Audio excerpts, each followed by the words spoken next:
नमस्कार दोस्तों। स्वागत है आप सभी लोगों का स्टडी ग्लोस पर। आप लोगों को ये तो पता ही होगा कि पीआईबी न्यूज एनालिसिस काफी महत्वपूर्ण होता है जो भी स्टूडेंट पीसीएस या फिर यूपीएससी की तैयारी करने वाले विद्यार्थी हैं। आज हम लोग जून मंथ के लास्ट वीक का एनालिसिस करने वाले हैं और काफी महत्वपूर्ण खबरें हम लोग इसमें देखेंगे।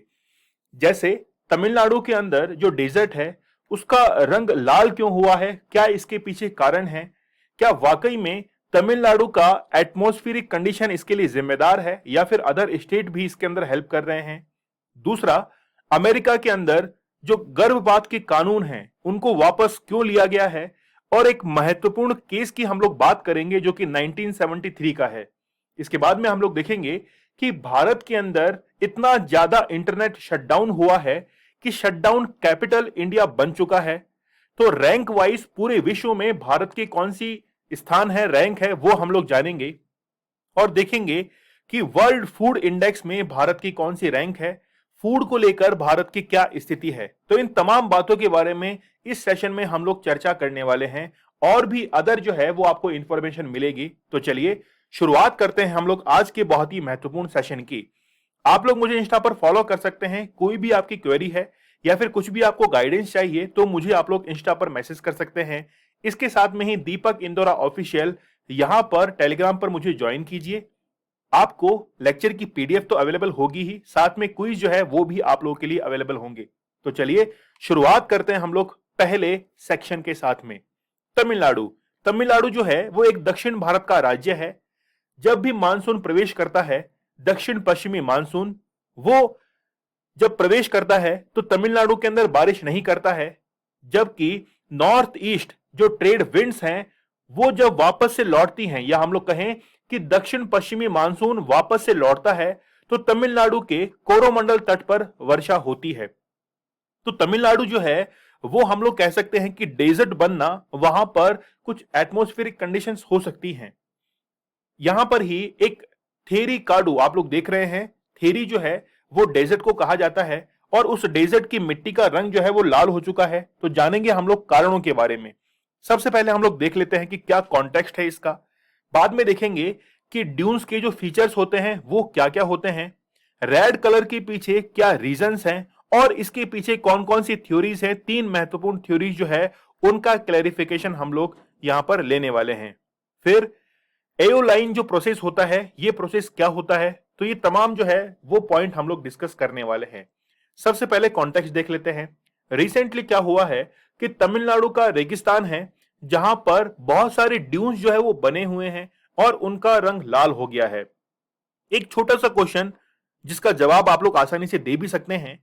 किसी भी मिट्टी का रंग यदि लाल होता है तो आप लोग उसमें कहते हैं कि उसमें फेरस ऑक्साइड है और फेरस ऑक्साइड के चलते ही उस मिट्टी का रंग जो है वो लाल हुआ है।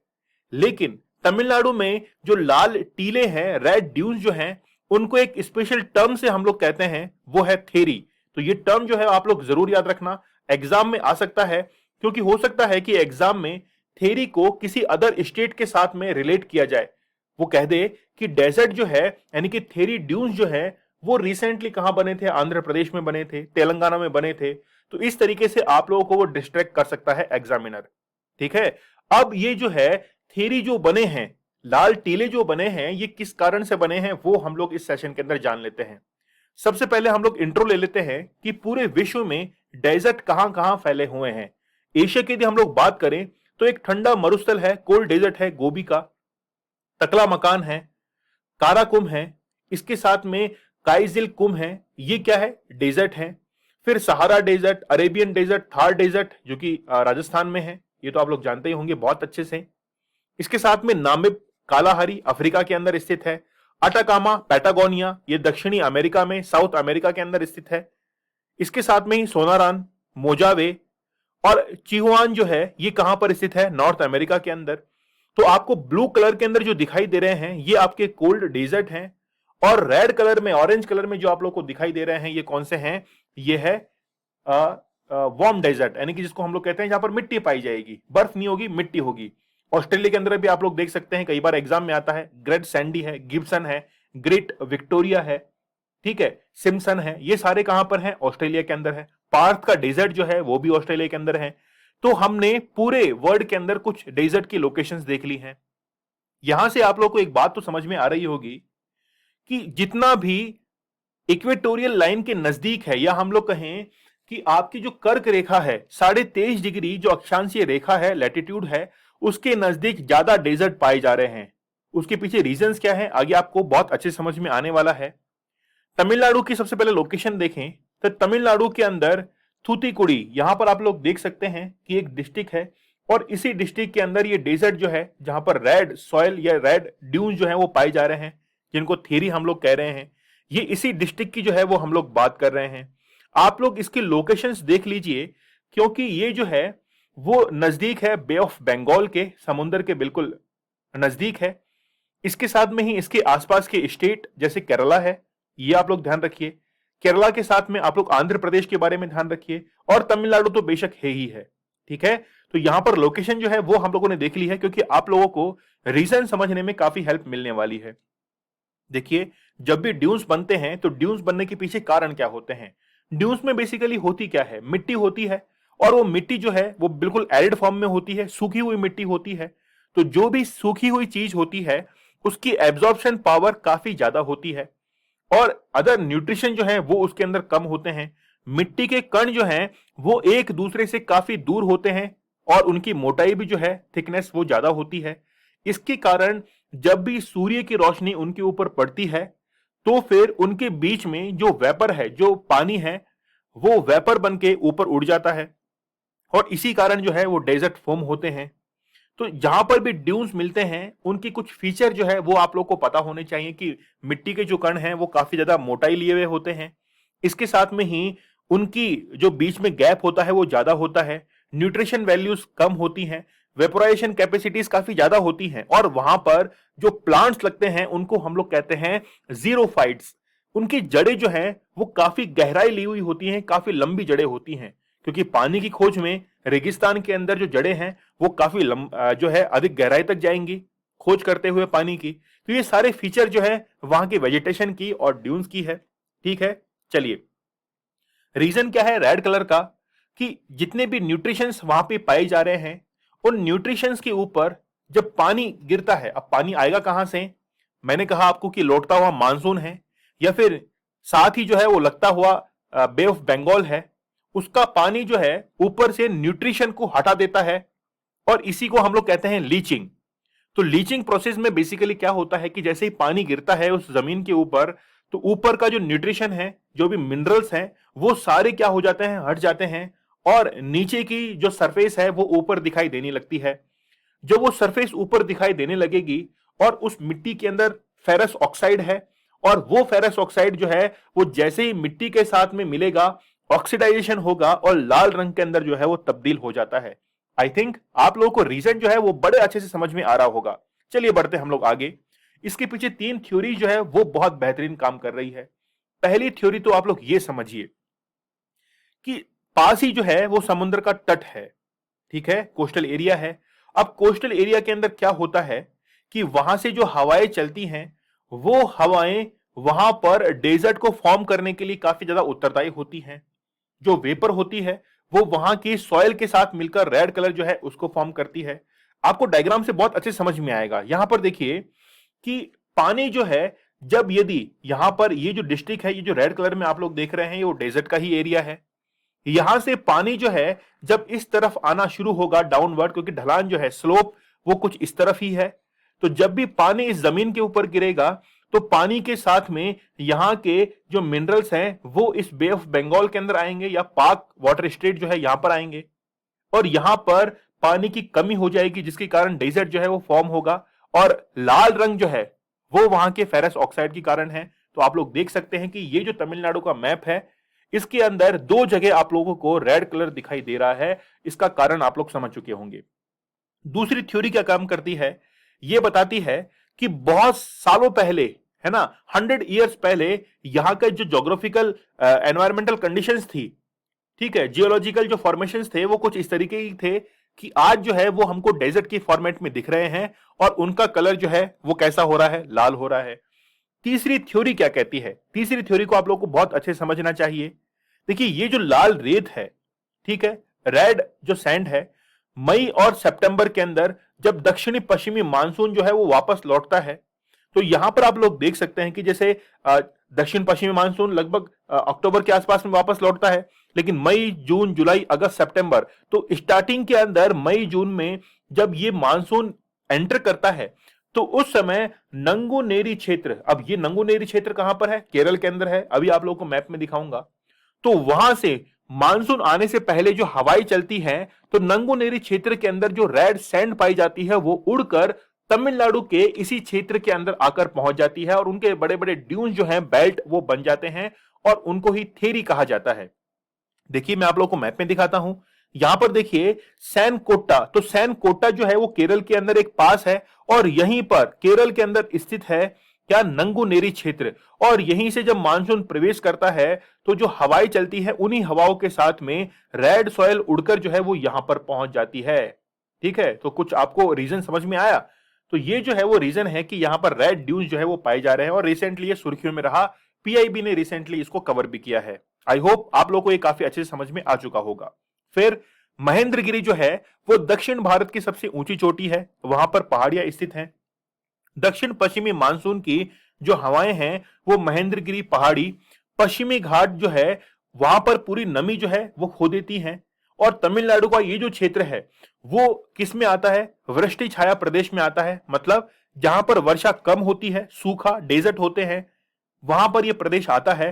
तो दक्षिण पश्चिमी मानसून की जो भी शुष्क पवनें हैं, यानी कि हम लोग कहें आर्द्र, है ना, जो भी हम लोग कहें कि यहां पर जो पानी वाली पवनें थी उन्होंने यहां की नमी को खो दिया पश्चिमी घाट से टकराकर, और बाकी तमिलनाडु के क्षेत्र में क्या रहा? डेजर्ट जो है वो फॉर्म हुआ। और इसी कारण लाल दोमट जो है, यानी कि रेड सैंड जो है, मिट्टी, उसका जमाव हुआ जो कि केरल के अंदर पाई जाती है और उससे ही पूरा का पूरा ये जो है रेड एरिया यहां पर डेवलप हुआ है। ठीक है, और भी क्या कारण है? तो इस प्रकार ये जो जमा हुई रेत है एक और रुकावट पैदा करती है जिससे अधिक जो है रेत जम जाती है और ये प्रक्रिया जो है वो लगातार चलती रहती है और ड्यून्स के अंदर जो है ये बनते रहते हैं। अब एओलियन प्रोसेस क्या होते हैं? देखिए लीचिंग हम लोगों ने अभी समझा था कि लीचिंग जब भी पानी गिरता है तो वहां के मिनरल जो है वो पानी के साथ बहते हुए किसी भी नदी के अंदर चले जाते हैं। ठीक है, एक चीज आप लोग जरूर याद रखिए कि जितने भी कोस्टल एरियाज हैं वहां पर लेटराइट मिट्टी पाई जाती है। जहां पर बारिश अधिक होती है वहां पर लेटराइट मिट्टी पाई जाती है और लेटराइट जो मिट्टी होती है उसमें लीचिंग जो कैपेसिटी होती है वो भी ज्यादा होती है और लीचिंग कैपेसिटी होना मिट्टी के लिए खराब होता है। और जहां पर लीचिंग ज्यादा होगी वहां पर चाय, कॉफी, ये जो फसलें हैं जिनकी जड़ें काफी कमजोर होती हैं, भाई चाय की और जो कॉफी होती है इनके पौधों की, प्लांट की जो जड़ें हैं वो छोटी होती हैं। ठीक है, तो यहां पर ये जो है ये जो प्लांट है वो ज्यादा पाए जाते हैं। ठीक है, लेटराइट मिट्टी के अंदर। अब ये जो पृथ्वी की क्रस्ट है इस सतह के ऊपर हवा के कारण, पहले तो हमने देखा पानी के कारण तो लीचिंग हो रहा है, हवा के कारण जो भी ये इरोजन होता है, ट्रांसपोर्ट होता है, डिपोजिशन होता है, इसी को ही क्या कहा जाता है? एओलियन प्रोसेस जो है वो कहा जाता है। ठीक है, तो आई थिंक आप लोगों को बहुत अच्छे से ये क्लियर हो चुका होगा। आगे हम लोग बात करते हैं और नेताजी को नमस्कार करते हैं। नेताजी आपको सत सत प्रणाम है कि आप जो है सरकार को निरंतर नहीं बना पाते, बार बार सरकार बदल देते हैं। सरकार बदलें वो तो ठीक है, पार्टी भी बदल देते हैं। क्या ये केवल कुर्सी की लड़ाई है? कुछ हद तक कहें कि बिल्कुल कुर्सी की लड़ाई है। नेताजी ने टोपी जो है वो यूं ही नहीं पहनी है। तो बने रहो पगला, काम करेगा अगला, है ना। एंटी डिफेक्शन लॉ के बारे में हम लोग बात कर लेते हैं। संविधान की 10वीं अनुसूची जिसको 52nd कॉन्स्टिट्यूशनल अमेंडमेंट 1985 के तहत जोड़ा गया और यह बात करता है एंटी डिफेक्शन लॉ के बारे में। जिस समय ये शेड्यूल को जोड़ा गया था उस समय ये डिसाइड किया गया था यदि किसी पार्टी के अंदर 1/3 मेंबर किसी पार्टी को छोड़ देते हैं या उससे ज्यादा को छोड़ते हैं तो फिर दिक्कत कहां पर है? उन मेंबर्स के अंदर नहीं है, उस पार्टी की विचारधारा के अंदर ही दिक्कत है। अभी हम लोग बात करने वाले हैं महाराष्ट्र के बारे में। महाराष्ट्र के अंदर जो उथल पुथल हुआ है उसके बारे में बात करेंगे और एंटी डिफेक्शन लॉ क्या कहता है, क्या इसके रूल्स हैं, उसके बारे में हम लोग बात करेंगे। देखिए महाराष्ट्र के अंदर उद्धव ठाकरे की जो सरकार चल रही थी, शिवसेना की जो सरकार चल रही थी, वो अभी गिर चुकी है और एकनाथ शिंदे जो है वो मुख्यमंत्री बन चुके हैं। ये तो शायद आप लोगों को पता ही होगा। और डेप्यूटी सीएम जो है वो देवेंद्र फडणवीस बने हैं। यहां पर शिवसेना जो है उनके जो संस्थापक थे उद्धव ठाकरे, उनकी विचारधाराएं और वर्तमान में उद्धव ठाकरे की जो विचारधाराएं हैं ये कहीं ना कहीं परिवर्तित हो चुकी हैं और इसीलिए महाराष्ट्र के अंदर शिवसेना का जो पकड़ थी वो काफी हद तक कमजोर भी हो चुकी है। और इसीलिए आप लोग देख सकते हैं कि विधायक जो है एमएलए इनकी खरीद फरोख्त आप लोग कहेंगे या फिर किसी भी तरीके से पार्टी इन्होंने चेंज की। तो ये पूरा माजरा जो रहा है, क्या इसके ऊपर दल विरोधी कानून जो है, दल बदल विरोधी कानून वो काम करता है? ठीक है, यही इसका कॉन्टेक्स्ट है। पौंडीचेरी के बारे में घटनाएं आप लोगों को देखने को मिली, वहां पर भी कुछ दल बदल विरोधी जो है वो कानून वहां पर अप्लाई होता है कि नहीं होता, देखेंगे हम लोग इसके अंदर। एंटी डिफेक्शन लॉ के बारे में हम लोग बात करें तो 10th शेड्यूल जो है ना, वहां पर एंटी डिफेक्शन लॉ जो है उसके बारे में उल्लेख है। संविधान के अंदर कुल 12 अनुसूचियां हैं, 12th शेड्यूल है, यानी कि कुल 12 जो है वो शेड्यूल्स हैं। इनमें से 9वीं, 10वीं, 11वीं और 12वीं अनुसूची जो है शेड्यूल उसको बाद में जोड़ा गया था। जो 9वीं अनुसूची जो है इसको फर्स्ट कॉन्स्टिट्यूशनल अमेंडमेंट के तहत 1951 में जोड़ा गया। 10वीं अनुसूची को 52वां संविधान संशोधन करते हुए 52nd कॉन्स्टिट्यूशनल अमेंडमेंट करते हुए 1985 में जोड़ा। ये था 73वां संविधान संशोधन 1992 और ये था 12वीं अनुसूची के लिए 74वां संविधान संशोधन 1993। अब हम लोग बात करने जा रहे हैं 10वीं अनुसूची के बारे में, जिसमें बदल विरोधी अधिनियम के बारे में उल्लेख किया गया है। देखिए क्या था, स्टार्टिंग में तो यह था कि यदि किसी भी दल के 1/3 से ज्यादा सदस्य अपने दल को परिवर्तित करते हैं तो उस दल के सदस्य जो है उनकी सदस्यता रद्द नहीं होगी, कहीं ना कहीं पार्टी में दिक्कत है। यदि उससे कम जो है सदस्य दल बदल करते हैं तो फिर उन सदस्यों की सदस्यता जो है वो रद्द हो जाएगी।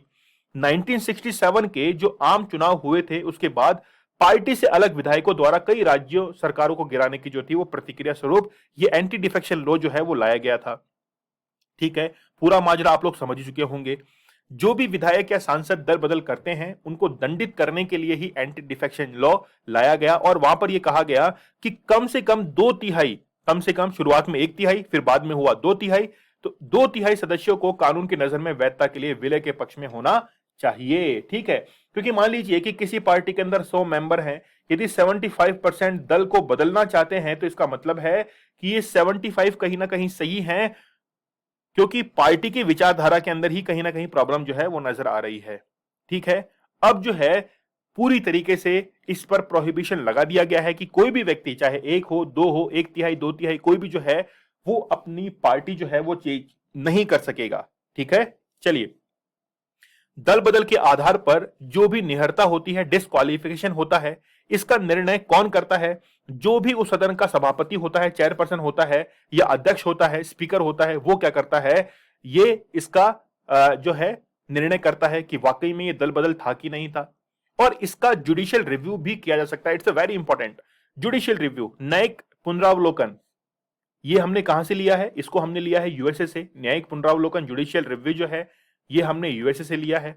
बेसिकली जुडिशियल रिव्यू होता क्या है कि कोई भी लेजिस्लेचर है उसने जो भी कानून बनाया है, जब उसको उसको जो है जुडिशरी वापस से रिव्यू करेगी, जुडिशियल रिव्यू उसको कहा जाता है, कोई भी उसमें कमी होने पर।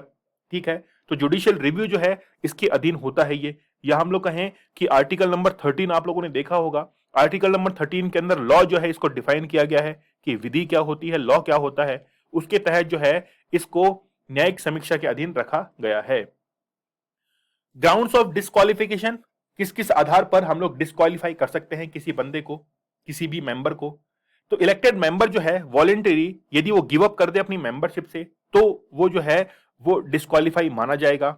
इसके साथ में ही यदि मान लीजिए स्वतंत्र रूप से, ना तो किसी पार्टी के थ्रू, स्वतंत्र रूप से जो इलेक्ट होके आया है और यदि किसी पार्टी को ज्वाइन करता है तो भी वो जो है वो डिस्क्वालीफाई माना जाएगा। नॉमिनेट मेंबर्स होते हैं, यदि वो 6 महीने के अंदर किसी पार्टी को ज्वाइन कर लेते तो ठीक है, 6 महीने के बाद ज्वाइन करते हैं तो डिस्क्वालीफाई के जो है वो हकदार माने जाएंगे। ठीक है, और भी कई ग्राउंड जो हैं वो हम लोग डिस्क्वालिफिकेशन के अंदर देख सकते हैं। How it lead to instability, मतलब इसको जो है अनस्टेबिलिटी जो आती है, क्योंकि हो सकता है कि बार बार जो है वो दल परिवर्तन किए जाए, इससे जो है वो कैसे निपटा जाए? देखिए, इससे निपटने के लिए क्या होता है कि जो भी हॉर्स ट्रेडिंग होती है, मतलब जो खरीद फरोख्त होती है उसको क्या किया जाए, कम से कम किया जाए। ठीक है, तो जब भी प्रमोट किया जाता है हॉर्स ट्रेडिंग को तो ये चांसेस होते हैं कि इसके अंदर अनस्टेबिलिटी आने वाली है, विधायक जो है इनकी खरीद फरोख्त जो है वो होने वाली है। और रिसेंटली एग्जांपल आप लोग देख सकते हैं कि महाराष्ट्र के अंदर ऐसा हुआ है, पुडुचेरी के अंदर ऐसा हुआ, एमपी के अंदर हुआ, कर्नाटका के अंदर, बहुत सारे एग्जांपल जो हैं वो हर साल हम लोग को देखने को मिलते हैं। चलिए, बहुत अच्छा, आगे हम लोग बात कर लेते हैं। Centre mandates 3 year health insurance plan for surrogate mother. Surrogacy क्या होती है बेसिकली? मान लीजिए कोई मदर है, वो बच्चे को जन्म देने में असक्षम है, कैपेबल नहीं है, कोई ना कोई हेल्थ रीजन हो सकते हैं, बहुत सारे रीजन होते हैं, हार्मोनल चेंजेस हो सकते हैं इसके अंदर, या फिर कोई भी ऑर्गन जो है वो इस कैपेबल नहीं है कि वो जो है वो प्रेग्नेंट हो सके। इसीलिए किसी दूसरी लेडी की सहायता ली जाती है कि वो उसकी हेल्प करे, उसका गर्भ जो है उसको इस्तेमाल किया जाए, और इस्तेमाल करने के पैसे बदले जो है उसको कुछ पे किया जाए। इसी को हम लोग क्या कहते हैं? सरोगेट कहते हैं, सरोगेसी कहते हैं। तो जिस भी दूसरी महिला की हेल्प ली गई है उसको सरोगेट मदर जो है वो कहा जाता है। लेकिन इनके हेल्थ के बारे में क्या? अभी तक तो भारत के अंदर क्या हुआ था कि शुरुआत में इसकी परमिशन दी गई थी, लेकिन काफी ज्यादा इश्यूज आने के बाद भारत में एक बार के लिए इसको बैन भी कर दिया गया था। एक वाक्य आप लोगों को पता होगा कि ऑस्ट्रेलिया के दो जो थे कपल, वो गुजरात के अंदर आए थे, वहां पर एक महिला को हायर किया, तो लगभग 7 महीने तक वो जो गर्भ के अंदर जो भ्रूण था, जो एम्ब्रॉय था, वो काफी हद तक जो है बड़ा भी हो चुका था। इसके बाद में जो ऑस्ट्रेलिया के पेयर्स थे, दंपति थे, उन्होंने उसकी जिम्मेदारी लेने से इनकार कर दिया और वापस चले गए। अब उस बच्चे का क्या होगा?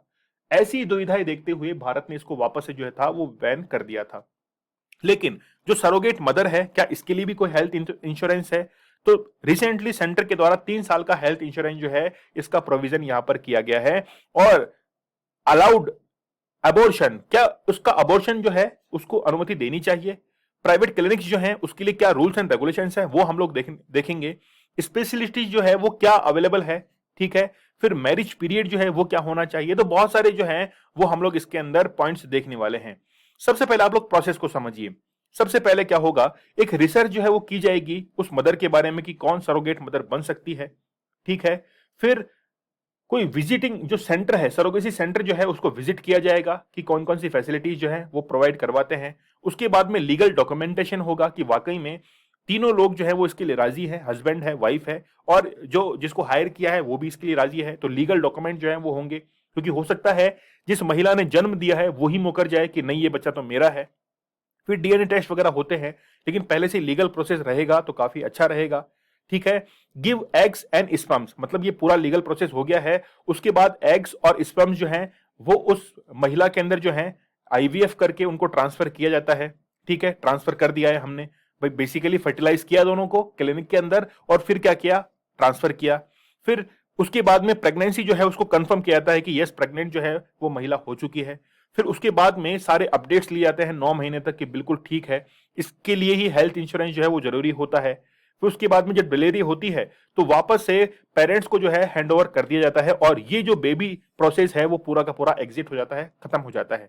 इस प्रोसेस के अंदर जो सरोगेट मदर है उसका हेल्थ इंश्योरेंस होना जरूरी है, क्योंकि हो सकता है कि वो बच्चे को जन्म दे लेकिन उसकी मृत्यु हो जाए, हेल्थ जो है ऑर्गन्स उसके खराब हो जाए, और भी कई पॉसिबिलिटीज जो है वो हो सकती है। क्या कॉन्टेक्स्ट है वो देखिए। सरकार ने नए सरोगेसी के नियम जो है वो रिसेंटली रिलीज किए हैं, जो सरोगेसी के माध्यम से माता पिता बनने की इच्छा रखने वाले जोड़ों के लिए 36 महीने की अवधि के लिए सरोगेट माताओं के लिए स्वास्थ्य बीमा योजना खरीदना अनिवार्य बताते हैं। 36 महीने, 3 साल, जो भी पेयर या कपल जो है वो किसी भी महिला को हायर करते हैं तो उसके लिए 3 साल का मेडिकल इंश्योरेंस जो है वो जिम्मेदारी रहेगी कि वो कौन कराएगा, कपल करवाएगा, ठीक है। इसके बाद में सरकार यह भी सुनिश्चित करती है कि जो सरोगेट मदर है, किसी भी सरोगेसी प्रक्रिया के प्रयासों की संख्या 3 गुना से अधिक नहीं होनी चाहिए। मतलब मान लीजिए कि पहले प्रयास किया, एग्स और जो स्पर्म्स थे उनको जो है फर्टिलाइज करवाया, लेकिन वुमेन जो है वो प्रेग्नेंट नहीं हुई, एक हुआ। दूसरी बार फिर किया, तीसरी बार से ज्यादा, 3 बार से ज्यादा जो है वो अटेम्प्ट नहीं होना चाहिए, ठीक है। तो ये अटेम्प्ट कितने हैं? 3 अटेम्प्ट जो है वो इसके अंदर मिलेंगे। डॉक्टर्स की सलाह के अनुसार ही पूरा जो है वो इसमें होगा, और यदि कोई भी इसके अंदर डिफिकल्टीज होती हैं, कॉम्प्लिकेशंस होते हैं, तो फिर सरोगेट मां जो है इसको क्या किया जाएगा, अबॉर्शन के लिए अलाउ किया जाएगा। लेकिन कब? जब डॉक्टर्स की मेडिकल टीम जो है वो ये डिसाइड कर दे कि यस इसके अंदर कॉम्प्लिकेशंस हैं, तो फिर इसको क्या किया जाएगा, अनुमति दी जाएगी। निजी सरोगेट क्लिनिक्स जो हैं, ठीक है, सबसे पहले वहां पर जो है रजिस्ट्रेशन होगा, 2 लाख रुपए वहां पर जमा होंगे जो कि वापस नहीं होंगे, और ये किसके पास में जाएंगे? उस महिला के पास में जाएंगे। ठीक है। इसके बाद में सरकार यदि किसी भी संस्था को संचालित करती है जहां पर ये सरोगेसी हो रही है, ठीक है, क्लिनिक जो है वहां पर फर्टिलाइजेशन हो रहा है, तो वहां पर शुल्क से छूट दी गई है। लेकिन निजी जो है वहां पर 2 लाख शुल्क, ये मैक्सिमम है। दो तरीके से ये काम करती है। पहला कि मनचाही फीस जो है वो नहीं ले पाएंगे प्राइवेट क्लिनिक्स। दूसरा कि ये जो 2 लाख रुपए है रजिस्ट्रेशन के, ये इसका कुछ हिस्सा जो है उस महिला के पास में भी जाता है। इससे महिला को भी हेल्प मिलती है। यदि गवर्नमेंट में आता है तो गवर्नमेंट तो वैसे ही उस महिला को हेल्प कर ही रही है। ठीक है। अब देखिए स्पेशलिटी जो है वो क्या अवेलेबल होनी चाहिए। सबसे पहले एक स्त्री रोग यानी कि गायनोकोलॉजिस्ट जो है वहां पर अवेलेबल होना चाहिए। ठीक है।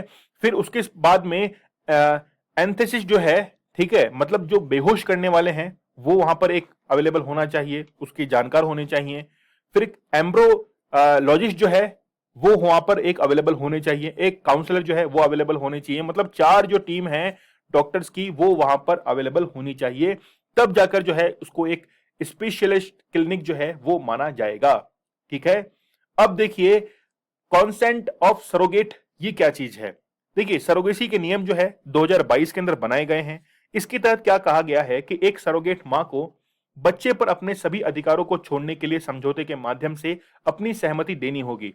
जिस लीगल डॉक्यूमेंट की हम लोग बात कर रहे थे, उस लीगल डॉक्यूमेंट में सरोगेट मां ये सिग्नेचर करे कि जब बच्चा जो है वो पैदा हो जाएगा उसके बाद मेरे सारे अधिकार जो है वो समाप्त हो जाएंगे। ऐसा जो है वो इसमें लीगल डॉक्यूमेंट्स में साइन करे और पूरी तरीके से बच्चे को अपने पेरेंट्स के पास में सौंप दे।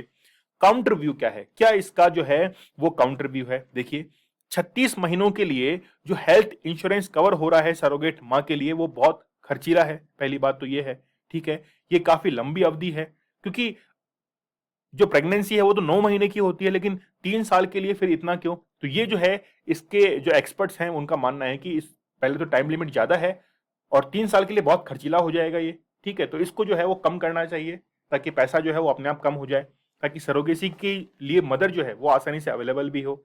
तो ये जो है इसका काउंटर व्यू है। आई थिंक आप लोगों को सरोगेसी के बारे में काफी हद तक समझ में आया होगा। सेशन को आप लोग लाइक कर दीजिए। कोई भी क्वेश्चन हो आप लोग मुझसे पूछ सकते हैं। पाकिस्तान भाई ये जो है ये एक ऐसा देश है जो आगे बढ़ने की चाह तो रखता है लेकिन काम नहीं करना चाहता। मतलब ये जो है वो चाहता है कि मेरे सितारे बुलंद हो, लेकिन भैया काम कर्म जो है वो कौन करेगा? तो कर्म के अनुसार ही जो है वो आपकी प्रगति होगी। ठीक है। तो आईएमएफ ने रिसेंटली चैलेंज जो है वो कर दिया है पाकिस्तान की इकोनॉमी को कि आपकी इकोनॉमी जो है वो काफी डाउन जा रही है कंपेयर टू डॉलर। ठीक है। जैसे इंडियन इकोनॉमी जो है इंडियन रुपीस वो लगभग 80 रुपए तक पहुंच गया है, इज इक्वल टू $1, और वहां पर 200 के भी पार पहुंच चुका है। तो पाकिस्तान की इकोनॉमी की बात करें तो बहुत ज्यादा जो है वो डाउनवर्ड जा रही है। कॉन्टेक्स्ट क्या है? Conditions by IMF to support Pakistan. Will Pakistan pursue macro economics reform? ठीक है। तो इन पॉइंट्स के बारे में हम लोग चर्चा करेंगे। अप्रैल 2021 की हम लोग बात कर लेते हैं इसके अंदर कि 150 से लगातार गिरकर 21 जून को 213 पर जो है वो आ चुका है पाकिस्तानी रुपया, और वहां का जो फॉरेक्स रिजर्व है उसमें भी काफी ज्यादा कमी आ चुकी है। देखिए कारण इसके पीछे समझेंगे अभी हम लोग। वैसे तो कारण क्या है समझ चुके होंगे आप लोग। जब भी किसी देश के अंदर एक्सपोर्ट जो है वो कम हो जाता है, इंपोर्ट बढ़ जाता है, तो सीधी सी बात है फॉरेक्स रिजर्व जो है वो घट जाता है। सीधा सीधा असर पड़ता है उस देश की इकोनॉमी के ऊपर। तो पहले जो पाकिस्तानी रुपया था वो 150 रुपए के आसपास था, यानी कि 150 रुपए बराबर $1, और अब जो है वो 213 के आसपास में पहुंच चुका है। स्टेट बैंक ऑफ पाकिस्तान के यदि आंकड़ों को देखें तो जून 2021 में 17.2 अरब डॉलर से एसबीपी के साथ शुद्ध, एसबी मतलब स्टेट बैंक ऑफ पाकिस्तान के साथ शुद्ध भंडार जून 2022 में घटकर कितना हो गया है? 8.9 अरब डॉलर हो गया है। तो जस्ट हाफ जो है वो हम लोग यहां पर देख रहे हैं। और मूडी जो है जो कि रेटिंग एजेंसी है, ठीक है, उसने क्या कहा है कि सबसे पहला तो कारण है कि पाकिस्तान जो है वो टेरर फंडिंग के अंदर, डायरेक्टली उसने नहीं कहा है लेकिन फिर भी टेरर फंडिंग के अंदर जो है उसका पैसा काफी खराब होता है। दूसरा, पाकिस्तान जो है वो बाहरी सोर्स पर काफी ज्यादा डिपेंड होता है। अच्छा, मैं आपको आईएमएफ के बारे में और वर्ल्ड बैंक के बारे में थोड़ा सा डिफरेंस बता देता हूं। देखिए वर्ल्ड बैंक जो है वो क्या करता है, जितनी भी डेवलपिंग प्रोग्राम्स होते हैं उनको क्या करता है, फंड करता है। जितने भी डेवलपिंग प्रोग्राम्स हैं उनको फंड करता है। जबकि आईएमएफ क्या करता है कि कोई भी देश जब वो डेट ट्रैप के अंदर फंस चुका है, एक वित्तीय जाल के अंदर फंस चुका है, तो आईएमएफ जो है उसको लोन देता है और उसको अर्थव्यवस्था उभारने के लिए एक चांस देता है। ठीक है, आईएमएफ के द्वारा क्या कंडीशंस है कि सबसे पहले तो आप ट्रांसपेरेंसी रखेंगे, पाकिस्तान के अंदर जो भी सिचुएशंस हैं उसके बारे में बताएंगे कि बेसिकली ये कंडीशन है, तभी आईएमएफ जो है आपको सपोर्ट करेगा। दूसरा, चाइना पाकिस्तान इकोनॉमिक कॉरिडोर जो है ये बहुत महत्वपूर्ण मुद्दा है, क्योंकि ये जो है वो जम्मू कश्मीर से पास हो रहा है और भारत जो है अपनी सवर्निटी के लिए ही इसका ऑब्जेक्शन जो है वो कर रहा है कि सीपीईसी जो है वो बेसिकली पीओके वाले क्षेत्र से नहीं गुजरना चाहिए। इसके बाद में एड्रेस हाई इन्फ्लेशन, महंगाई जो है वो काफी ज्यादा पाकिस्तान के अंदर बढ़ रही है, इसका भी जो है वो पूरा का पूरा ब्यौरा जो है वो आईएमएफ को देना पड़ेगा। इसके साथ में ही बहुत सारी डिटेल जो है पाकिस्तान के जो इकोनॉमी के बारे में वो किसके पास में होनी चाहिए, आईएमएफ के पास में होनी चाहिए, तब जाकर आईएमएफ जो है वो सपोर्ट करेगा किसको, पाकिस्तान को। ठीक है, जो भी उसकी डेफिसिट है, करंट अकाउंट है या फिर फिजिकल डेफिसिट है, उसके बारे में जो है वो पूरा का पूरा ब्यौरा देगा। अब देखिए, जो मैक्रो इकोनॉमिक्स रिफॉर्म है, जैसे सब्सिडीज होती हैं, ठीक है, एनर्जी सेक्टर के अंदर फ्यूल, ऑयल, इलेक्ट्रिसिटी, तो वो क्या है, बहुत ज्यादा हाई है। तो बहुत ज्यादा हाई होने के कारण क्या है, पाकिस्तान का जो कोष है ना, जो डेफिसिट है वो क्या हो रहा है, बढ़ रहा है, क्योंकि लोगों को सब्सिडी जो है वो ज्यादा देनी पड़ रही है। इसके साथ में यानी कि पीपीपी जो मॉडल है वो काफी ज्यादा नुकसान के अंदर जा रहा है। तो ये सारे रीजन जो है, और भी कई सारे रीजंस हैं जिसके कारण पाकिस्तान की इकोनॉमी जो है वो बिल्कुल डाउन हो चुकी है। और आईएमएफ जो है वो अब पाकिस्तान को लोन देने के लिए तैयार हो चुका है, लेकिन आईएमएफ ने कुछ कंडीशन जो है वो पाकिस्तान के सामने रखी है। आगे हम लोग वापस से इकोनॉमी वाले टॉपिक की बात कर लेते हैं कि what is FPI, foreign portfolio investment market exit means, यानी कि फॉरेन पोर्टफोलियो इन्वेस्टमेंट जो है वो भारत के मार्केट से एग्जिट हुआ है। क्या रीजंस हैं, क्या वाकई में यूएसए के अंदर जो इन्फ्लेशन आया है, महंगाई आई है, उसके कारण ये हुआ है या फिर अदर कोई रीजन है। इसी कारण जो है आरबीआई ने एक नोटिफिकेशन जारी किया था, ब्लैक स्वान के नाम से एक रिपोर्ट जो है वो जारी की थी। उस रिपोर्ट के अंदर ये बताया था कि भारत से लगभग 100 मिलियन डॉलर जो है वो भारत के मार्केट से बाहर निकल चुका है, मतलब इन्वेस्टर्स ने बाहर निकाल लिया है। इसीलिए भारत के जो मार्केट हैं उनके अंदर लिक्विडिटी की कमी आ सकती है और महंगाई जो है वो और भी ज्यादा बढ़ सकती है। ये केवल और केवल खेल जो है वो डिमांड एंड सप्लाई का है। देखेंगे हम लोग क्या कॉन्टेक्स्ट है, कैपिटल फ्लोइंग आउट ये क्या चीज है, क्यों हुआ है ऐसा, और इसका इंपैक्ट जो है वो मार्केट और रुपीस पर क्या होगा। How do FPI operate, FPI कैसे ऑपरेट होता है। How big are FII, foreign institutional investment जो है वो भारत के लिए कितना ज्यादा अहमियत रखता है, और क्या भविष्य में भी रुपए जो है वो और डाउन जा सकता है। सबसे पहले हम लोग देखेंगे कि ऐसा हुआ क्या है। देखिए, थोड़ा सा आप लोग इजी लैंग्वेज में समझ जाइए। अमेरिका के अंदर जो है इन्फ्लेशन रेट बढ़ गई है, वहां पे महंगाई बढ़ गई है।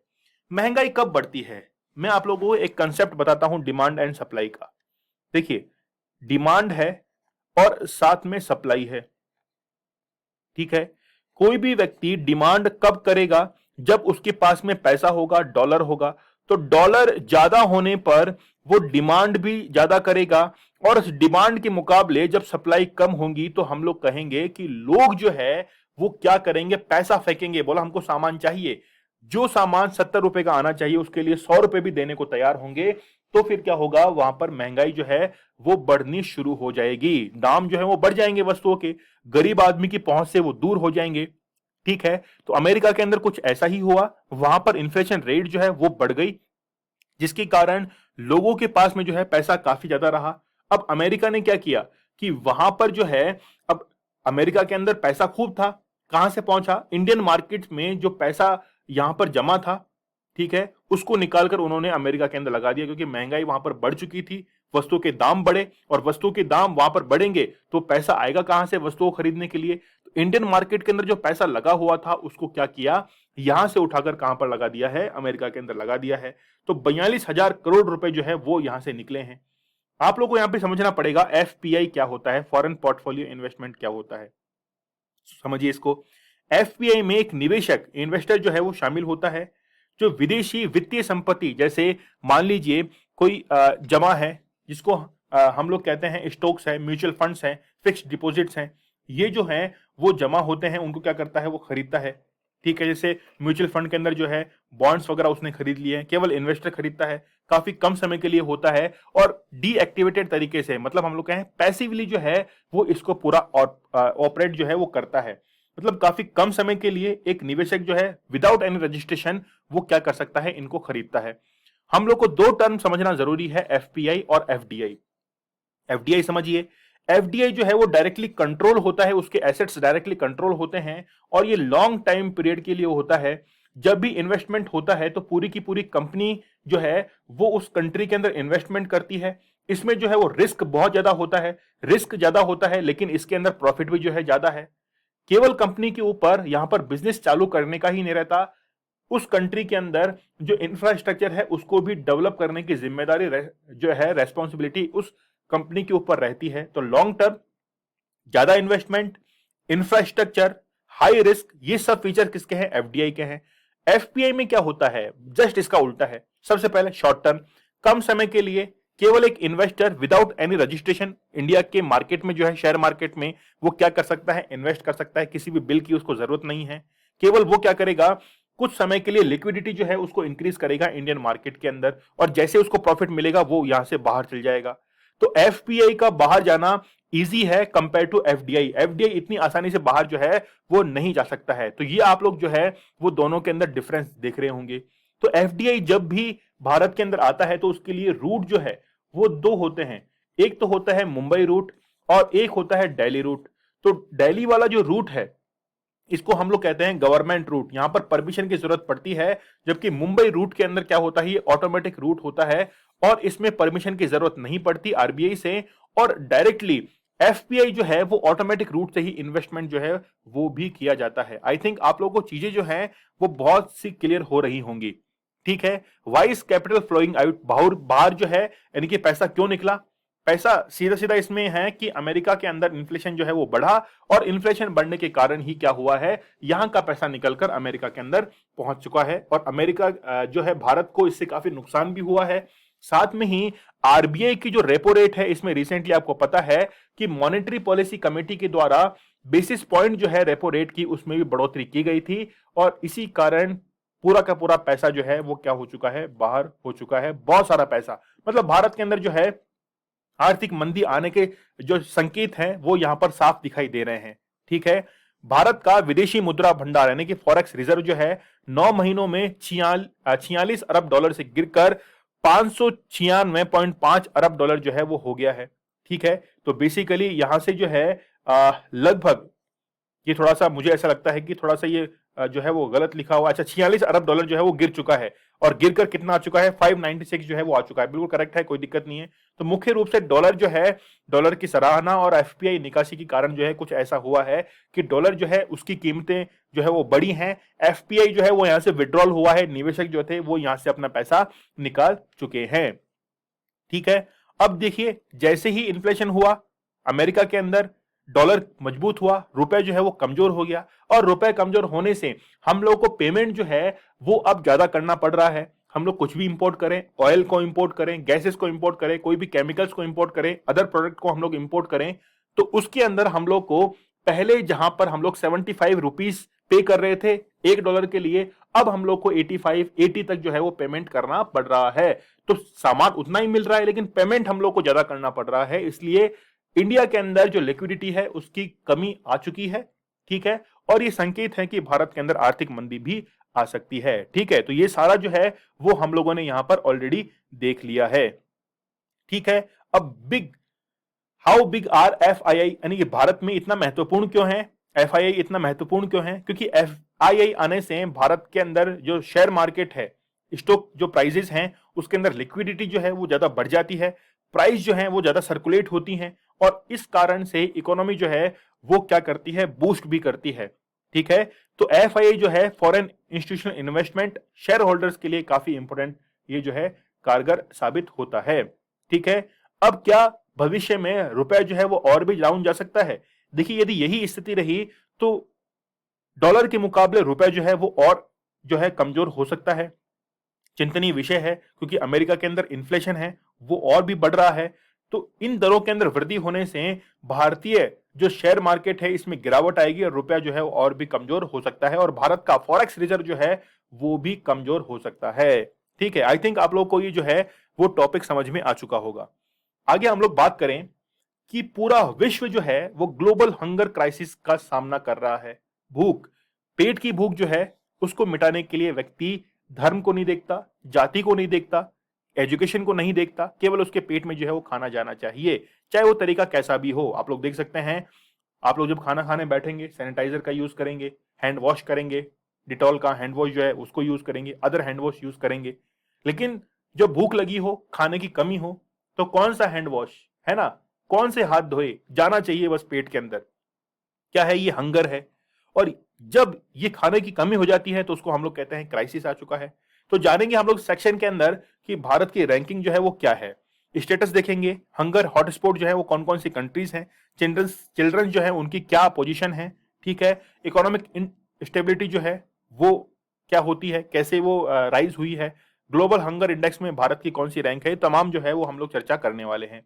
ठीक है, क्या हुआ है रिसेंटली हुआ है कि पूरे विश्व में क्लाइमेट चेंज, एक देश का दूसरे देश पर आक्रमण, इकोनॉमिक क्राइसिस, ये सारे कारण मिलकर जो है वो वैश्विक भूख यानी कि ग्लोबल हंगर को जो है वो जन्म दे चुके हैं। और राष्ट्र यानी कि संयुक्त राष्ट्र जो है उसके अनुसार ये पूरा का पूरा डेटा जो है वो रिलीज किया गया है। इसके बारे में हम लोग चर्चा करने वाले हैं। पूरे विश्व में यदि हम लोग FAO, food and agriculture organisation जो है इसकी रिपोर्ट की यदि हम लोग बात करें, जो कि फूड क्राइसिस के बारे में कहता है, उसने कहा है कि 53 देशों में लगभग 193 मिलियन लोगों ने जो है अब इस संकट का जो है वो सामना करना शुरू कर दिया है। उनके अंदर फूड सिक्योरिटी को लेकर एक डर जो है वो बन चुका है और ये जो है वो और भी ज्यादा ऊंचाई तक पहुंचने वाला है। तो 53 देशों के अंदर 193 मिलियन लोग जो है वो इस संकट से गुजर रहे हैं, जिसमें Ethiopia, Nigeria, south Sudan, Afghanistan, Somalia, Yemen जो है यहाँ पर जो है वो हॉटस्पॉट बन चुके हैं। जैसे एनवायरमेंटल हॉटस्पॉट्स देखते हैं जहां पर वेजिटेशन ज्यादा होता है, वैसे ही भूख जहां पर ज्यादा है वो उसके हॉटस्पॉट बन चुके हैं। इथोपिया, यमन, दक्षिणी सुडान, सोमालिया, अफगानिस्तान में कुल कितने हैं? 7,50,000 लोग पहले से ही भूखमरी का जो है वो मौत का सामना कर रहे हैं। हॉटस्पॉट क्या है? जहां पर जिन देशों के अंदर चिंताजनक स्थिति बनी हुई है वही इसके हॉटस्पॉट हैं। ठीक है, सारे नाम हम लोगों ने देख लिए हैं। ठीक है, जैसे हैती है, सोहेल क्षेत्र जो है अरेबियन पेनिनसुलर के अंदर ये आता है, सुडान है, सीरिया है। ठीक है, संयुक्त यानी कि यूनिसेफ की यदि हम लोग बात करें तो उसके अनुसार वैश्विक स्तर पर 5 साल से कम उम्र के करीब 13.6 मिलियन बच्चे जो है वो कुपोषण से जो है वो पीड़ित हैं। कुपोषण मतलब इसको हम लोग कहते हैं माल न्यूट्रिशन। पूरी जो है वो न्यूट्रिशियस वैल्यू जो है उसको नहीं मिल पाती है। जैसे हम लोग कहें कि उसको विटामिन, प्रोटीन जो है वो नहीं मिल पाते हैं, कुपोषण का वो शिकार हो जाते हैं, या फिर जो बैलेंस डाइट मिलनी चाहिए वो नहीं मिल पाती, स्टनिंग से पीड़ित हो जाते हैं। स्टनिंग मीन्स कि भूख जो है उससे वो पीड़ित रहते हैं, सारे न्यूट्रिशन उनको नहीं मिल पाते हैं और इसके जो परिणाम है वो आगे किस में कन्वर्ट हो जाते हैं? माल न्यूट्रिशन के अंदर कन्वर्ट हो जाते हैं। ग्लोबल हंगर इंडेक्स की हम लोग बात करें तो 116 देशों के अंदर भारत की स्थिति जो है वो कुछ खासी अच्छी नहीं है। 101वें स्थान पर भारत है। तो भारत के लिए अगर टॉप करना है तो भारत जो है वो टॉप करना चाहिए इन चीजों के अंदर। हंगर इंडेक्स में जो है वो बहुत जो है वो क्या होना चाहिए? बहुत ऊपर होना चाहिए। ठीक है, तो 7 पायदान और नीचे आ गया है और 101वें स्थान पर जो है वो पहुंच चुका है। तो भारत के अंदर भूख का जो स्तर है वो काफी ज्यादा गंभीर है ना। तो ये जो है वो एग्जाम के पॉइंट ऑफ व्यू से आप लोग को ध्यान रखना है। जबकि भारत के अंदर अनाज के जो भंडार हैं, है ना, स्टॉक ऑफ ग्रेन्स जो है वो पूरे विश्व के अंदर 120 मिलियन टन है, जो कि सबसे ज्यादा है। और पूरे विश्व का 1/4 यानी कि 25% जो है वो भारत के पास में है। लेकिन फिर भी भारत जो है वो गंभीर स्थिति में है। अनाज जो है वो FCI के गोदाम में सड़ जाएगा लेकिन गरीबों में बांटा नहीं जाएगा। ठीक है चलिए आगे हम लोग बात कर लेते हैं कि वर्ल्ड वाइड जो है ये हंगर क्यों हुआ है। पहली बात, माइग्रेशन के कारण लोगों को फूड सिक्योरिटी नहीं मिल पाती है। जब वो अपनी जमीन को छोड़ देते हैं जहां पर उन्होंने जन्म लिया है, उसके बाद में उनका ना तो घर रहता है ना भूमि रहती है और आजीविका के साधन जो हैं जब उनसे छूट जाते हैं तो भोजन जो है उनको कम मिल पाता है। वो फूड इनसिक्योरिटी को बढ़ा देता है। दूसरा क्या है? अभी रूस यूक्रेन का चल ही रहा है। अब यूक्रेन और रूस जो है वो गेहूं के बहुत बड़े उत्पादक हैं। जब उनके बीच में आपस में युद्ध चल रहे हैं तो उन्होंने प्रोडक्शन के ऊपर ध्यान देना कम कर दिया। तो क्या हुआ, दूसरे देश जहां पर यूक्रेन से गेहूं सप्लाई होती थी, क्या हुआ, बंद हो गया। भूख अपने आप बढ़ेगी। ठीक है, तो ये रीजंस क्या हैं, किसके हैं, हंगर के हैं रीजंस ये। ठीक है, तो सोहेल जो क्षेत्र है वहां पर 2.8 मिलियन लोग जो हैं वो क्या हो चुके हैं, इंटरनली विस्थापित हो चुके हैं एक जगह से दूसरी जगह के लिए, केवल और केवल खाने के हिसाब से। उनको खाना मिलना चाहिए। दूसरे कारण मैंने आप लोग को बता ही दिया है, यूक्रेन युद्ध है। ठीक है, जलवायु संकट, कोविड महामारी, ये सब क्या हो चुके हैं, इसके दुष्परिणाम जो है वो क्या है कि हंगर इंडेक्स जो है इसमें भारत की रैंकिंग वो बहुत गंभीर हो चुकी है। सॉल्यूशंस क्या क्या हैं इसके, सॉल्यूशंस ये हैं कि संयुक्त राष्ट्र के अनुसार इसके लिए केवल 300 मिलियन डॉलर जो है इसकी आवश्यकता होती है। एक वर्ष में खर्च की गई विदेशी विकास सहायता का केवल 0.1% जो है वो किसके लिए होता है, फूड के लिए होता है। ठीक है, तो ये जो है वो लिमिट बढ़ाई जानी चाहिए। दूसरी बात, वैश्विक बाजार जो है उनको स्थिर करना चाहिए, क्योंकि इंटरनेशनल जो मार्केट्स हैं उनके अंदर स्टेबिलिटी लाना जरूरी है, उनके प्राइसेस के अंदर। ठीक है, ट्रेड के अंदर जो है स्टेबिलिटी लाना जो है वो होना चाहिए। कई बार क्या होता है कि दो कंट्रीज के बीच में रिलेशंस खराब होते हैं और उनके कारण उनकी सजा जो है वो दूसरे अदर कंट्रीज को भुगतनी पड़ती है। ठीक है, इसके साथ में किसान जो है वो अपने खेत के अंदर ज्यादा से ज्यादा प्रोडक्शन कर पाए, इसलिए उसको फर्टिलाइजर जो है वो कम कीमत पर अच्छे फर्टिलाइजर जो है वो उपलब्ध करवाई जाए, ताकि जो प्रोडक्शन कैपेसिटी है वो बढ़ाई जा सके। तो ये क्या है, इसका सॉल्यूशन है। तो बेसिकली किसानों के ऊपर, मतलब प्राइमरी सेक्टर जो है इस पर ध्यान देना होगा, तब जाके इन चीजों का सॉल्यूशन जो है वो हो सकता है। ठीक है, और भी कई सॉल्यूशन है कि आपकी जो फूड सिस्टम है, ठीक है, तो फूड सिस्टम ट्रांसफॉर्मेशन जो है इसके अंदर चेंजेस करने होंगे। इक्वली इनको डिस्ट्रीब्यूट करना पड़ेगा फूड ग्रेन्स को, ताकि सभी जनता के पास में आसानी से पहुंच जो है वो बन पाए। ठीक है, तो ये जो है सॉल्यूशंस कुछ हम लोग देख चुके हैं यहां पर। ठीक है, चलिए, एफएओ के द्वारा क्या सॉल्यूशन दिया गया, ये बड़ा महत्वपूर्ण है कि अंतरराष्ट्रीय यानी कि इंटरनेशनल कम्युनिटी जो है उसके मूल कारणों को दूर करने के लिए, संकट के खाद्य संकट को दूर करने के लिए रोकथाम, प्रत्याशा, लक्ष्यीकरण मतलब प्रिवेंशन, एंटिसिपेशन और टारगेटिंग जो है इसको एड्रेस करना चाहिए। अब कैसे करना चाहिए वो इन्होंने नहीं बताया है, आधा काम किया है। ठीक है, बस इनको करना चाहिए, कैसे करेंगे, क्या करेंगे, इनका कोई इसमें सुझाव नहीं है। ठीक है, आगे हम लोग बात कर लेते हैं कि यूएस सुप्रीम कोर्ट के द्वारा एक ओवरटर्न जो है वो लिया गया है अबॉर्शन के खिलाफ। क्या है अबॉर्शन राइट, बात करेंगे हम लोग एक महत्वपूर्ण केस के बारे में। यहां पर क्या अबॉर्शन जो है इसको पूरी तरीके से इलीगल कर दिया गया है, देखते हैं हम लोग इस सेक्शन के अंदर। चलिए बढ़ते हैं हम लोग आगे। देखिए केस क्या है, रो वर्सेस वाडे जो है ये जजमेंट 1973 का, इसमें हम लोग बात करेंगे। देखिए आसान शब्दों के अंदर मैं बता देता हूं, 1973 के अंदर रो वर्सेस वेड एक केस था। एक महिला थी, 22 वर्षीय महिला थी, उसने जो है वो कोर्ट के अंदर अबॉर्शन के लिए याचिका जो है रिट वो दायर की थी, लेकिन उसको अनुमति नहीं मिली। लेकिन जैसे जैसे केस के अंदर डेवलपमेंट हुआ तो 1973 के इस केस के अंदर ये जजमेंट आया कि जब भी कोई भ्रूण जो होता है, एम्ब्रॉय जो होता है, यदि वो 24 से 28 सप्ताह के अंदर अंदर है तो फिर उसका अबॉर्शन जो है वो किया जा सकता है, अन्यथा नहीं किया सकता। सुप्रीम कोर्ट के द्वारा एक बात और भी कही गई, क्या, कि यदि मान लीजिए कि कोई भी एम्ब्रॉय जो होता है यानी कि बच्चा जो होता है, यदि उसके अंदर जीव जो है यानी कि जीवन उसके अंदर आ चुका है, लाइफ उसके अंदर आ चुकी है, और जब वो माता के गर्भ से अलग हो चुका है यानी कि गर्भ से अलग होने वाला है या कर देते हैं अगर उसको अलग, तो यदि वो जीवित रहता है तो उससे पहले पहले जो है वो अगर जीवित रहेगा उन कंडीशन के अंदर गर्भपात नहीं होगा, अबॉर्शन नहीं होगा। यदि उसमें जीव जो है यानी कि उसके अंदर लाइफ नहीं आई है, उसके अंदर सोल आत्मा नहीं आई है, उससे पहले पहले जो है अबॉर्शन किया जा सकता है। ये 1973 का जो केस था उसमें जजमेंट दिया गया, लेकिन वर्तमान में इसी केस को क्या किया गया, इसी निर्णय को जो है वो बदल दिया गया। अब ये कहा गया कि ये जो है पूरा का पूरा स्टेट्स के ऊपर डिपेंड करता है कि वो जो है वो गर्भपात के लिए क्या नियम बनाते हैं। ये नियम जो है वो निर्धारित किए गए हैं वर्तमान के अंदर। ठीक है, तो 1973 का केस जो है उसके जजमेंट को बिल्कुल पूरी तरीके से पलट दिया है।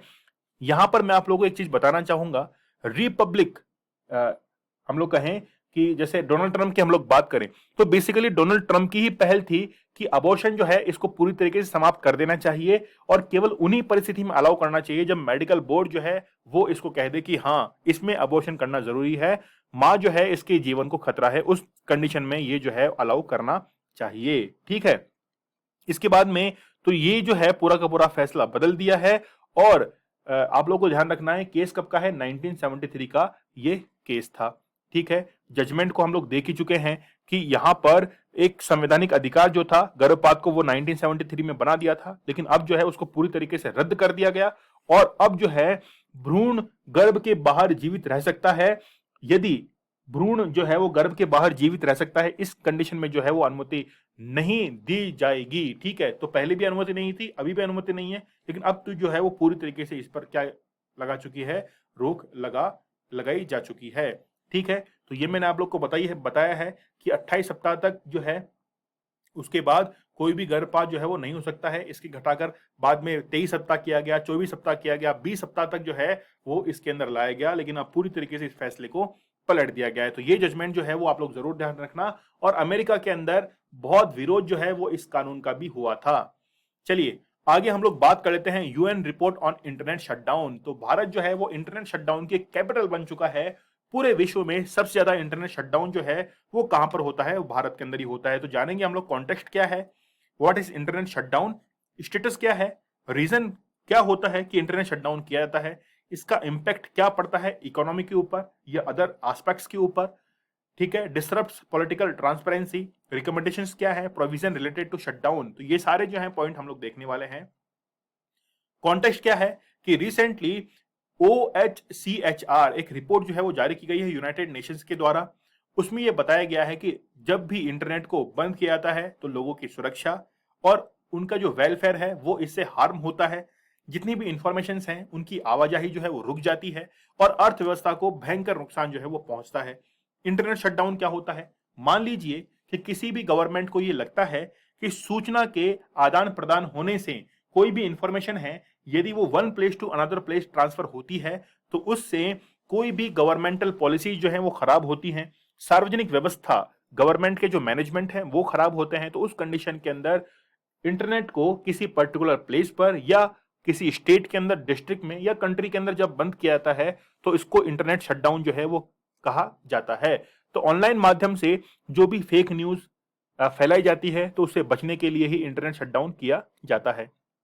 क्या स्टेटस है, यदि 74 देशों में हम लोग देखें तो अब तक जो है 2021 तक 931 शटडाउन अब तक हो चुके हैं।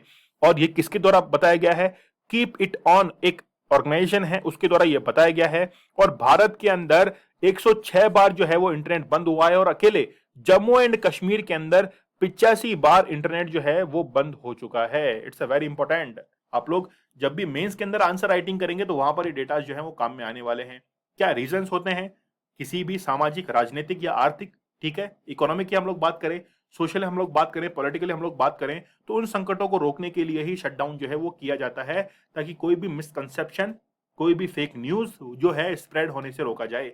इंपैक्ट ऑफ इंटरनेट शटडाउन, सबसे पहले इकोनॉमी के ऊपर ही हम लोग बात कर लेते हैं। जब भी इंटरनेट शटडाउन होता है तो जितनी भी इकोनॉमिक एक्टिविटीज हैं वो बढ़ जाती हैं, मतलब कम हो जाती है और समस्याएं जो है वो बढ़ जाती हैं। क्योंकि आजकल आपको पता है कि डिजिटल इंडिया का जो सपना देखा गया है उसमें रुकावट आएगी।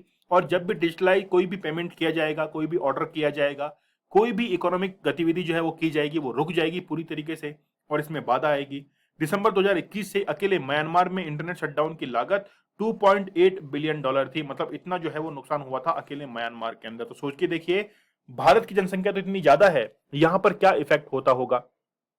ठीक है, और क्या है, दूसरी बात, जितनी पॉलिटिकल ट्रांसपेरेंसी है वो इससे क्या होती है, उसमें बाधा पहुंचती है। डिजिटल उपकरण जो है वो पूरे के पूरे समाप्त हो जाते हैं। समाप्त होने का मतलब है कि उनकी गतिविधियां जो है वो रुक जाती है। कोई भी जो ऑनलाइन निगरानी होती है वो निगरानी नहीं रख सकते हैं। ठीक है, तो ये सारे जो है वो क्या होते हैं, ये समस्याएं देखी जाती हैं। बेलारूस और नाइजर में चुनावी अवधि के दौरान विरोध प्रदर्शन के बाद जो है वहां पर इंटरनेट को शटडाउन कर दिया गया था। ठीक है, क्या इंपैक्ट होते हैं, जैसे एनजीओज होते हैं, सेल्फ हेल्प ग्रुप होते हैं, उनके कार्य रुक जाते हैं। तो जो समाज के अंदर योगदान करने वाले व्यक्ति होते हैं उनके सारे काम रुक जाएंगे, क्योंकि आजकल इंटरनेट के माध्यम से ही वो एक प्लेस से दूसरे प्लेस पर आसानी से कांटेक्ट करते हैं। चाहे हम लोग रेलवे की बात करें, कहीं जाना हो, कैब बुक करनी हो, वो हम लोग नहीं कर पाएंगे। टेलीमेडिसिन बहुत इंपॉर्टेंट है, डॉक्टर जो है वो अपनी जो एडवाइस है या दवाएं हैं उनको नहीं पहुंचा पाएंगे। कमजोर वर्ग के लिए महिलाएं, लड़कियां जो हैं वो क्या हो, उनकी सुरक्षा जो है, जैसे कैमरा वगैरह है, इंटरनेट की फैसिलिटी जो है, किसी को सूचना देना है, व्हाट्सएप पर जो है वो ट्रैक करना है या फिर गूगल पे ट्रैक करना है, तो वो सारा फैसिलिटी जो है उससे रुक जाएगी। तो ये सारा नुकसान जो है यहाँ पर होता है। ठीक है, रिकमेंडेशंस क्या है? रिकमेंडेशन ये है कि सबसे पहले इंटरनेट शटडाउन जो है वो एक अकेला उपाय नहीं है कि जिससे फेक न्यूज को रोका जा सके। ठीक है, हेट स्पीच जो है उसको रोका जा सके, डिस इन्फॉर्मेशन जो है उसको रोका जा सके। इसके लिए कोई दूसरे जो है वो और भी उपाय लगाए जा सकते हैं या फिर एक निश्चित टाइम लिमिट के अंदर जो है वो निकाले जाने चाहिए। दूसरा, क्लियर जो है वो इसके लिए पॉलिसीज बनाई जानी चाहिए कि भाई इस टाइम के लिए ही नेट बंद रहेगा, या फिर हो सकता है कि 2G के अंदर उसको कन्वर्ट कर दें। भाई जो आप लोग 5G की सेवाएं दे रहे हैं उसको कम स्पीड के अंदर दे दीजिए, 2G के अंदर दे दीजिए। ठीक है, ताकि स्पीड तो मिलेगी, कुछ जो है काम वो तो होंगे, चाहे स्पीड कम हो जाएगी, है ना। भाई जितनी रफ्तार से फैलना चाहिए कोई चीज उतनी रफ्तार से नहीं फैलेगी। तो क्लियर पॉलिसी जो है वो इसके अंदर होनी चाहिए। ठीक है, तो इस तरीके से जो है वो नए नए इसके अंदर क्या होने चाहिए, उपाय निकाले जाने चाहिए। प्रोविजन क्या है? तो इंडियन टेलीग्राफ जो एक्ट है 1885 के तहत जो भी नियम है 2017 के अंदर बनाए गए, उसमें कहा गया कि 15 दिनों, केवल एक बार में 15 दिनों से ज्यादा जो है वो इंटरनेट शट डाउन नहीं होना चाहिए पब्लिक इमरजेंसी कंडीशन के अंदर। ठीक है, तो ये इंडियन टेलीग्राफ एक्ट जो है 1885 का, ठीक है, इसका रूल है 2017 के अंदर बनाया गया। उसमें कहा गया कि एक बार में 15 दिनों से ज्यादा जो है वो शटडाउन नहीं होना चाहिए। सुप्रीम कोर्ट क्या कहता है इसके बारे में? सुप्रीम कोर्ट कहता है कि रिसेंटली आर्टिकल 19 के अंदर स्पीच एंड एक्सप्रेशन के अंदर इंटरनेट को इस्तेमाल करने का जो है वो मौलिक अधिकार अनुच्छेद 19 में शामिल किया गया था, लेकिन उचित प्रतिबंधों के तहत। आप लोगों को पता है कि जब असम के जो दंगे हुए थे एनपीआर को लेकर, ठीक है, सिटीजनशिप को लेकर, तो उस समय जम्मू कश्मीर के अंदर इंटरनेट जो है बंद कर दिया गया था। उस समय ही सुप्रीम कोर्ट ने डिसीजन दिया कि जो है इंटरनेट इस्तेमाल करने का एक फंडामेंटल राइट्स होता है। ठीक है, फिर जितनी भी मनमानी या शक्ति होती है, मतलब मनमानी होती है कि आज बंद कर दिया फिर 10 दिन बाद फिर बंद कर दिया, चाहे जब बंद कर दिया, इसके लिए क्लियर पॉलिसी जो है वो होनी चाहिए ही चाहिए। ठीक है, तो सुप्रीम कोर्ट के द्वारा कुछ ऐसा ऑब्जर्वेशन जो है वो किए गए हैं। अब देखिए, न्यायिक जांच को प्रतिबंधित या निलंबित करने के लिए पारित कोई भी आदेश न्यायिक जांच के अधीन होगा। मतलब उसकी जो है वो न्यायिक जुडिशियल जो है वो स्क्रूटनी होनी चाहिए कि बेसिकली क्या हो सकता है कि किसी व्यक्ति को न्याय की जरूरत है, इंटरनेट बाधित होने से किसी व्यक्ति के मौलिक अधिकारों का हनन हुआ है, ठीक है, फंडामेंटल राइट्स जो है वो अबोलिश हुए हैं, इसकी भी जांच जो है वो हो। इंटरनेट सेवाओं को अनिश्चित काल के लिए स्थगित करना भी दूरसंचार नियमों का उल्लंघन है। अनिश्चित मतलब कोई सर्टेन नहीं है कि कब तक वो बंद रहेंगे। ठीक है, जैसे रूल्स के अंदर लिखा हुआ है 15 दिन के लिए, लेकिन बहुत दिनों तक बंद रहते हैं, रूल्स जो है उनको अबोलिश किया जाता है। थोड़ा इसके बारे में जो है वो ध्यान देना चाहिए। कुछ सुप्रीम कोर्ट की गाइडलाइंस है, हमने पहले भी देखा, पब्लिक इमरजेंसी की स्थिति के अंदर जो है इंटरनेट को बेसिकली चालू रखना चाहिए जबकि वो बंद हो जाता है ना। तो सुप्रीम कोर्ट की गाइडलाइंस है इंटरनेट सेवाओं को निलंबित करने के लिए पालन की जाने वाली एकमात्र प्रक्रिया है, उसको जो है पॉलिसीज जो भी बनाई जाए उसको बहुत ठीक ढंग से उसको क्या किया जाए, फॉलो किया जाए। तो अदालत ने यह माना है कि 2017 के जो नियम है कि सार्वजनिक पब्लिक इमरजेंसी की स्थिति में या सार्वजनिक सुरक्षा के हित में होने के लिए इंटरनेट सेवाओं को निलंबित करने के लिए पालन की जाने वाली एकमात्र जो है ये प्रक्रिया है। सुप्रीम कोर्ट ने ये इस चीज को माना भी है।